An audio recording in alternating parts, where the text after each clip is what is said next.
This time on Poll Hub, Democrats and young people. For generations, people under, say, 30 have been declared the voters who will put Democrats over the top. And for just about as long, it's never really happened. But now, Gen Z is the world's largest generation ever. Whichever party they favor in the U.S., if they vote, could owe victory to them.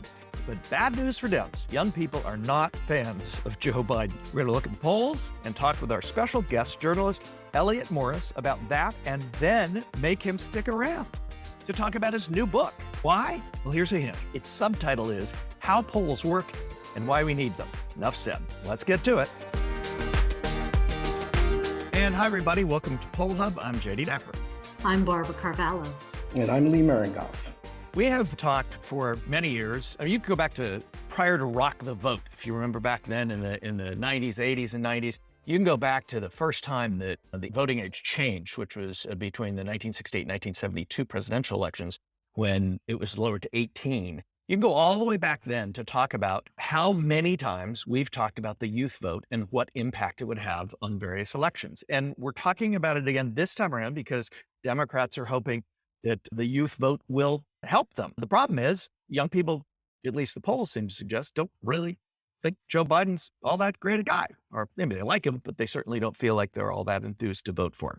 So we're going to talk about that, but we want to talk about that with a guest, a data journalist from The Economist, who's also written a book called Strength in Numbers, How Polls Work and Why We Need Them. We're going to talk about that in a little bit, but first we're going to talk about these politics. Elliott Morris, thanks for joining us.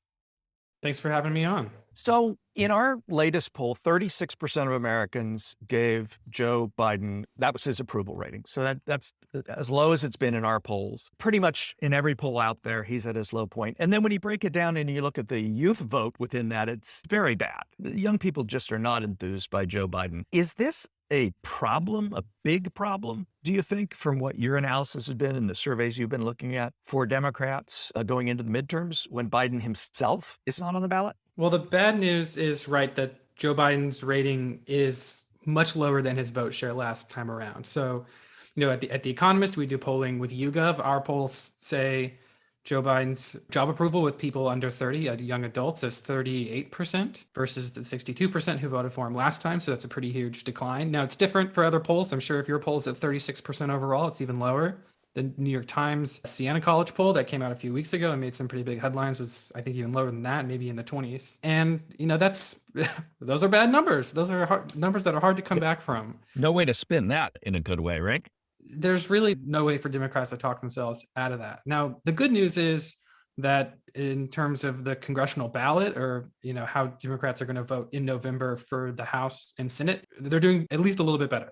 So Democrats, at least young Democrats, are about 85% likely to say that they're going to vote for Democrats in November. That's if they're voting. So that's the difference between 38% and like 85%. So maybe they can count on their votes when it comes between deciding, between a Democrat or a Republican. But when it comes down to figuring out if they like Joe Biden, it's a much darker picture. I know you've done a lot of research and dug a little bit deeper into this age group. Why such a disconnect from Biden? What has changed over the last year and a half, 2 years since they voted him in? As a somewhat of a young person myself, we noticed that. Compared to the rest of us, you don't have to say somewhat. That qualifier is totally unnecessary. You are a young person. There's not a whole lot of upside for Joe Biden among young people right now. I mean, in terms of what young people expect from their Democrats in power, typically it's more progressive policies. There is a big student loan expectations among young people, but then abstract away from smaller policy concerns, and young people are surrounded by concerns about a looming recession, about inflation. Young people are one of the more sort of price pressured groups of people, especially recent college graduates who we think of typically having higher income mobility later in life, but not right after they graduate. And so, that does not reflect well on the party in power, even if it's not something specific to Joe Biden. Maybe there's also this feeling among young people that older people just don't represent them, that, it's not necessarily ageism, but they just don't feel connected to older members of Congress or people in power. So in our poll, when we asked If people think that older congressmen have difficulty doing their job or representing the interests of their constituents, young people are much likelier to say yes than older people. So there's this age component to the gap between expectations and reality. Elliott, I never thought I'd get to be my age and still be younger than most of the major politicians, from Trump to Pelosi to Schumer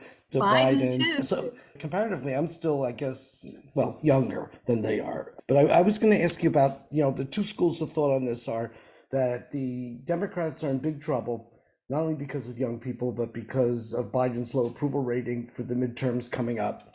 And the other is, if the Republicans don't make this a referendum on Biden, then other factors like reproductive rights, democracy, gun control, other things like that might climate, all the issues that younger people are much more connected to, that might sway them. Is the issue where Biden is, the issues themselves, or turnout rather than just choice of party? There's definitely a risk that young people don't turn out because they're put off from politics or, from the issues of the day. Now, I don't think that early numbers on turnout are going to be reflective at all of what happened in November. So I'm not quite sure they're even worth quoting, but there is a difference. Obviously, there's always a difference. And this time around, if young people have as low an approval of the president as the polls suggest, and I really have no reason to doubt the polls on this, then that's going to have spillover effects for enthusiasm and turnout, likely as well. Although we have seen the enthusiasm has gone up after the Supreme Court decision, and whether that lasts or not is anybody's guess. This has always been the case, though. I've done so many stories throughout my career about will young people turn out, and Obama in 2008, there was a blip, and other than that, all of those stories I did, at the end of the day, when you went back and you did the young people vote? It's just never happened in the numbers that people were hoping. I just wonder if what's happened in our politics in the last couple of years, which really is extraordinary in the last 50 years of people under 21 being able to vote, if that is a motivator, and that changes, for instance, in these midterm elections, if that's a calculus to young voters that actually gets them to go to the polls in numbers that, especially in midterms, they have never gone. The big factor, I think, is that young people it's really hard to put this in terms that Democrats are going to like. They're just really disenchanted with the political system, both parties at this point, to where 2 or 3 years ago, when you talked to a young person who's engaged in politics, maybe they're progressive, maybe they're a fan of the Democratic Party. Now it's just by and large complete dissatisfaction with the system and a feeling like, the people who are in charge of them don't represent their interests. And hey, for what it's worth, the president's 88 years old, right? That's like 4 generations removed from people my age. There's a complete disconnect between, at least this is their feeling, a disconnect between how they're interpreting the world and the challenges of the future and what they're getting out of the government. So I think that's pretty unprecedented. I'm not sure there's really a way for us to navigate the implications of that beyond, looking at these numbers. They're pretty dire. You talk to young people, their assessment is pretty dire. That's going to have consequences. Yeah, I was struck by some of the recent numbers on just the number of multi-generational households and how many young people are still at home.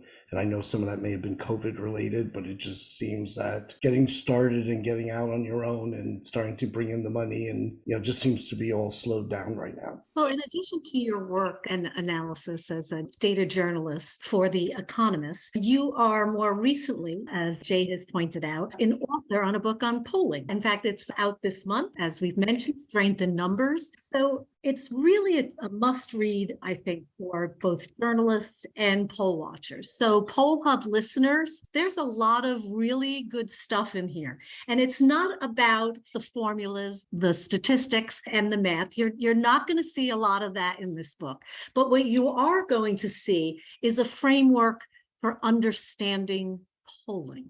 And I really, as you can tell, enjoyed the read. I found it quite compelling. You find a lot out about the history of polls, some of which isn't always in the public realm. So you talk about polls as basically that we do need them. You look at how polls work and what they mean for democracy. So what exactly do they mean for democracy?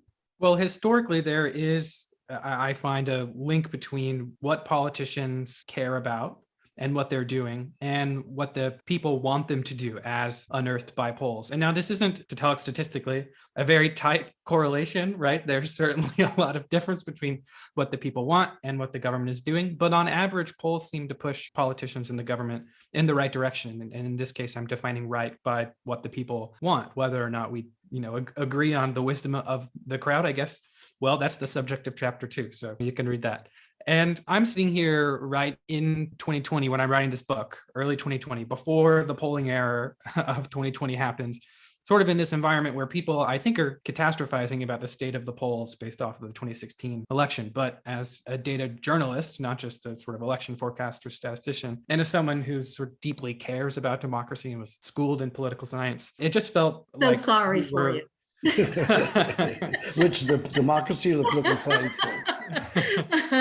Yeah, predicting the future of both those things might be even harder than polling. I wrote the book because it seems like we were missing something in the conversation. So that's what I really hope people take away from it. And hopefully if they read this book and they see the way that polls have influenced government and people in the past, then they can give polls a chance to do that in the future. I mean, if they don't, I think we really are at risk of losing this very powerful tool for the people. And might I add, at a time when, the outcomes of our government sort of are becoming increasingly counter-majoritarian and distance from what the people want. No, we seem to be obsessed as citizens, poll watchers, journalists with, who's ahead, who's behind, how much momentum, slippage, and whether the polls are predictive or not. Are we asking too much precision from polls, given a lot of the uncertainties you talk about in the book? Yeah, the position I think pollsters have taken, the one I report out in the book, is that this era of hyper-competitive elections and hyper-polarized media and the stakes of our politics sort of growing increasingly high has put too much pressure on the pollsters to perform to a degree that they, I guess, both statistically and artfully maybe cannot meet. They cannot provide the laser-like predictive accuracy that people are expecting in an election that is, going to be about 51% of the vote, I guess, for presidential elections or whatever, maybe 52 like it was last time if it's, particularly uncompetitive based off of, relative expectations. So I agree. I mean, I've done election forecasts in the past. We've tried to emphasize uncertainty at pretty much every stage of the process. Sometimes we're better than we are in the future. I've spent about the past 2 weeks trying to figure out how to juice a little bit of extra accuracy out of the polls for our, upcoming congressional election model without thinking too hard about every last thing that you can account for or wait for and get just slightly better predictions. And the truth is, they offer you a pretty good guide when there's a lot of them and when they come from people who share their data or who are, methodologically rigorous. And the rest of the time, you have to be pretty careful. Yeah, I was going to ask you, that was exactly what I was going to ask you about, the whole issue of transparency, which you referenced right now. And your trust factor obviously goes up proportionally to the amount of transparency you can observe from the polls and why that's such a big deal.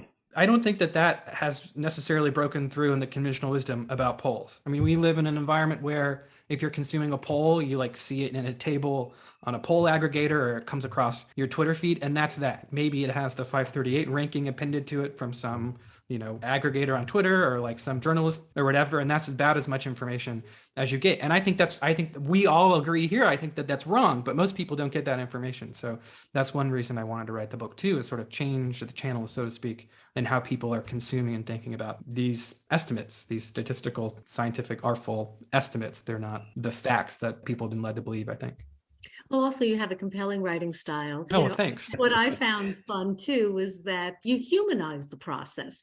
In other words, you're talking to pollsters and you're talking about the thought process and the problems and the challenges that they're trying to identify. What was your impressions? You did a whole slew of interviews with the cast of characters that we know, but the public really doesn't get to see. So what's your takeaway from doing all those interviews with those folks who've been in those kinds of real crunch situations, trying to dig their way out of a number of challenges that we're finding in actually doing polls? Well, if I can cheat and offer 2 takeaways. The first is, I think what you're pointing out here at the end, that pollsters do try to correct their past misfires and iterate on their method over time. So, when I'm interviewing people who have done polls recently for campaigns and for the past, that theme comes through, that when pollsters miss something, they want to do better. And I think that's key. The industry cannot get better if people are not innovating. Luckily, some of the people I talked to in the book are really creative. And so there's an interesting story to tell, but that's another point too, is without that creativity, the industry doesn't move forward. The second thing is there's just a lot of guessing that goes on. I mean, it's statistical guessing, right? You're using benchmarks that come from the census, but even those are estimates. You are training a likely voter model to predict turnout or asking people if they're going to vote, but you're relying on sort of stochastic uncertainty in human behavior and reporting or the strength of your model. You're, trusting that your weighting algorithm is on average not going to go awry, but might produce a poll result that's like 10 points out of line with even your own past average in a race.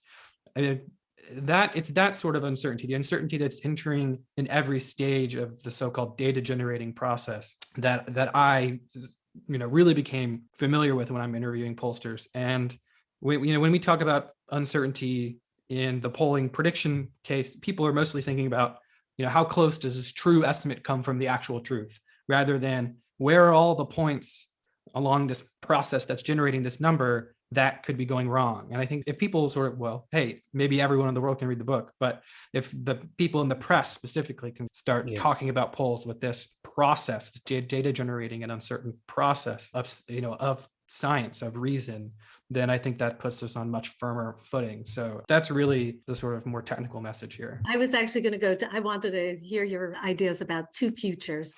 One, what is the future of polling as we're going forward? And then what does the Economist and you have planned for the midterms? Well, I put forth 5 recommendations, but the methodological future of polling I see is in the use of mixed mode samples, the combination of interviews on the web and phone, or on mail and text message, what have you, which is certainly not new to the pollster community, but I think not all pollsters follow these sort of best practices. So to the extent that I'm making a recommendation, that's the one I would make. But more importantly, the future of polling is one in which hopefully people actually understand the method, understand the science of the estimate and its uncertainty. And that's incumbent both on pollsters, I think, to be a little more transparent, to be totally honest. I realize I'm talking to pollsters here about the uncertainty, about the weakness of some of their calculations, including the margin of sampling error, which is not quite comprehensive, a measure of uncertainty. Not at all. It's just a statistic. Which pollsters I think could be a little bit clearer about in their interviews, certainly not just y'all, but also where the press, where journalists who cover polls actually study the polls and can understand sort of what I'm saying here without having to talk to 10 pollsters, and can basically process the information from polling like science journalists process information from scientific journals with a knowledge of. So in a perfect world, right, every polling journalist is basically a pollster. I realize I'm asking for a lot here, but again, to the extent That's okay. We're all epidemiologists. Right. We're all climate change scientists. We're not alone in everybody thinking that they are pollsters. Yeah. If we're wish casting, that's what I want. I think, and we can just close with this if you want to react. First of all, I agree with Barb totally that this was a very readable book. So I'm thinking of college students and courses that we offer in public opinion. And this is from a lot of perspectives. Let me just ask you a question, though. As we diagnose the problems of polling in the last decade, and as we look forward, in the book, you sort of hit both of these. You talk about who's in the sample, who we picked to interview, and then you talk about all the modeling at the back end once the data is collected. Can you sort of direct which of those are most pressing to you? If you had to, pick a winner, which one would you want to know about, the sample selection or the modeling part? Ooh, that's tough.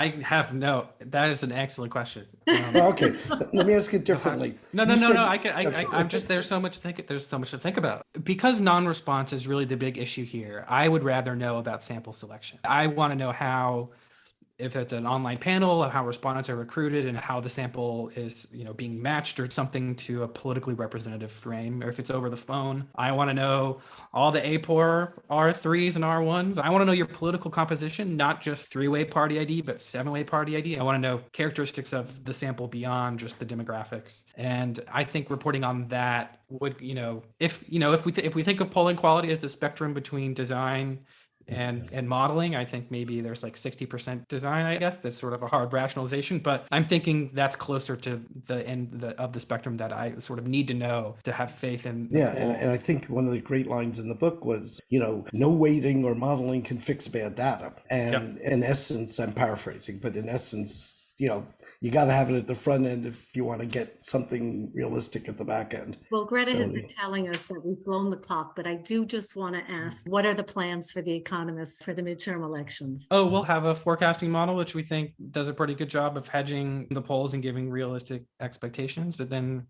we have our own poll with YouGov, so we'll be reporting a lot of the trends out of that and hopefully coming up with some pretty slick online interactive stuff too. But hey, it's still slightly early days, so none of this is up online yet. Y'all are sort of getting the first, theoretical look at this. So that's that. I mean, there are other concerns too. How do you cover politics in this current moment, et cetera, which are sort of not necessarily tied to polling or our forecasting, but we're going to be putting a lot of thought into that stuff too.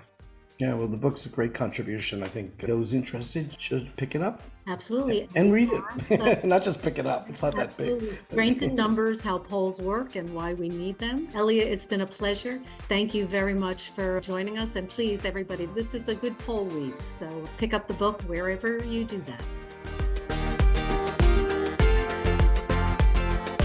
That's it for Poll Hub this week. Poll Hub is a production of the Marist Poll at Marist College in Poughkeepsie, New York. Mary Griffith is our executive producer. Casey Schaff is our production supervisor. The Poll Hub team includes Greta Stuckey, Mike Bowler, and Will Promisel.